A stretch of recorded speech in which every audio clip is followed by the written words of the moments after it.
মুড়িঘণ্ট দিয়া কাতল মাছের মাথা দিয়ে কি খাবা? মুড়িঘণ্ট। আর হলো কি মামনি? গরুর মাংস। মা আচ্ছা ঠিক আছে, আমি এখন দেখি ভাত তুলতেছি তোমার জন্য। দাঁড়াও।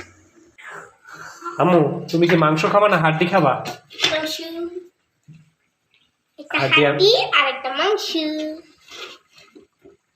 চর্বি খাবা? না, শুধু মাংসই খাবা? দাও দুইটা চর্বি। দুইটা চর্বি দেবো? আরো লাগবে? না না না, এটা বাবা খাইবে না একটু। ঠিক আর আছে, এটা তুমি খাবা না?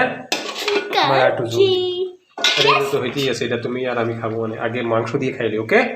আমি এটা খাবো। মাথাটা তুমি খাবা? এই মাথাটা তুমি খাবা? না না, মাথাটা তুমি খাবা? খাবো না। খাবা না? আচ্ছা ঠিক আছে, আচ্ছা ঠিক আছে, ঠিক আছে, ঠিক আছে। চলো চলো চলো, টেবিলে চলো, টেবিলে চলো, টেবিলে চলো, টেবিলে চলো, বসো, তোমার চেয়ারে বসো, তোমার চেয়ারে বসো। 9টা কত বাজে গেছে? 9টা 10 বাজে গেছে বাবা। দেখছিলা না? আচ্ছা ঠিক আছে, ঠিক আছে, ঠিক আছে, বসো বসো বসো বসো বসো বসো বসো। ও এই তো এইটা কি ছিল? শুটকি ভর্তা না? শুটকি ভর্তা? শুটকি ভর্তা খাবো না? আচ্ছা ঠিক আছে, আমি খাবো অনেক।